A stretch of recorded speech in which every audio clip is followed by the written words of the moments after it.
When we talk about organizing family rooms, we're talking about organizing shelves with DVDs and games as well as organizing toys in the family room. The tidier this room is, the more your family will enjoy using it and the easier it will be to keep it clean. Read to find out how to organize the family room, but if you're looking to truly declutter your entire house, you should start at the beginning of this series. Find the series overview here containing all 30 home organization missions. Or keep reading to get your family room organized today. Every day's mission has 4 parts to it: remove clutter, organize it, clean it, keep it clean. Ready to rock? Let's do this. By family room, I mean the room where you and your family sit down together to watch TV or hang out in the evening. Some of you may call it a den, rec room, media room, or lounge. If you have a formal living room in addition to this more casual space, don't fret. Since those rooms are more formal, and usually for entertaining guests, there's a separate way to organize living rooms. Removing clutter in the family room before organizing or cleaning is important. There's no sense in stacking or arranging things that don't belong in the family room. Likewise, why bother moving things to clean around them if you don't need to? So, decluttering the family room is our first step. To do this, starts at the entrance to the family room and work your way around in a full circle. Open cupboards, closets, and drawers and go through them. Organizing the family room well depends on being ruthless when removing clutter. Do the following steps as you're going through the drawers, cabinets, etc. Yes, you could do several passes of the room, first looking for things that don't belong, then for things you want to get rid of, but chances are you'll start doubting your decisions. Arguing with yourself turns decluttering from liberating to labor. Don't overthink it. Don't come up with reasons why you shouldn't get rid of something. Don't tell yourself you may someday do something with it. Don't walk down memory lane reminiscing about it. Decide. An easy way to identify clutter is by counting backward from 3 as you pick up each item. When you hit 1, decide if you're keeping the thing in your family room, putting it somewhere else in your home, or getting rid of it for good. By focusing on a countdown, you're distracting your brain from any emotional attachment you feel to an object or any guilt you might have for not wanting to keep it around. The countdown tells your brain it must choose, and choose quickly, not churn up a bunch of objections. Chances are, you'll know before you even reach 1, how you actually feel about most items. If so, move on to the next thing before you have a chance to doubt your choice. And don't be surprised if you start making decisions the instant you pick something up. Decluttering gets easier the more you do it. Some things don't even deserve a countdown. There is just no good reason to keep them, they aren't useful to you or anyone else. Here are some examples. Have a box or laundry basket handy for anything you decide you don't want to keep in your family room, but also don't want to get rid of.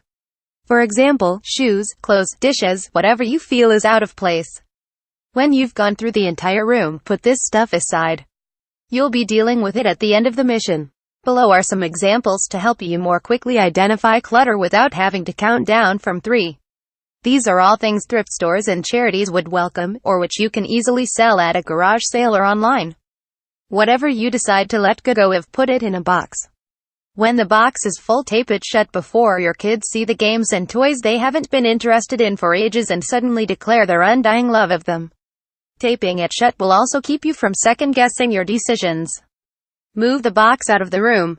We'll deal with it at the end of the mission. Organizing the family room requires thinking about how your family uses it.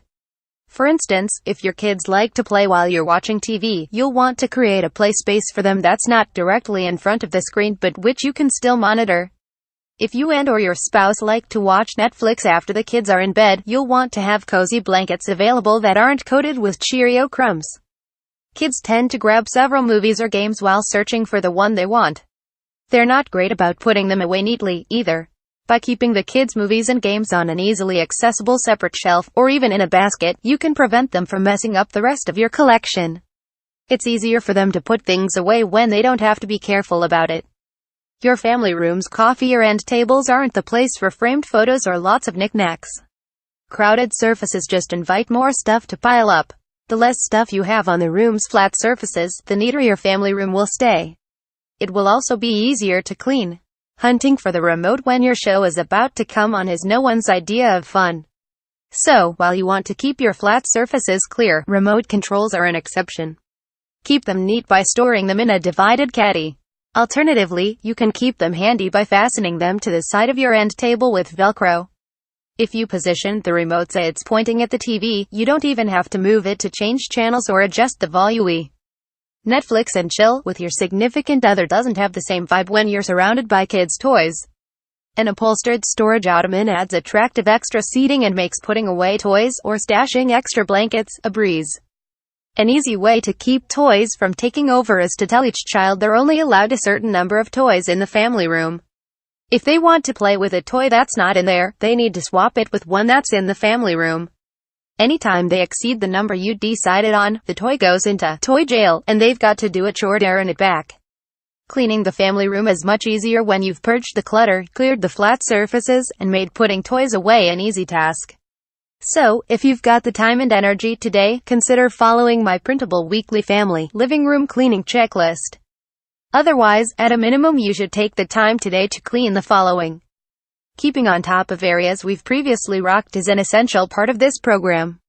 By taking a few minutes every day to check out and reset areas we've already worked on, we're breaking the clean, clutter cycle. As we progress through the series, you'll find that spending 5 to 20 minutes going through your home to tidy up makes it look freshly cleaned all the time.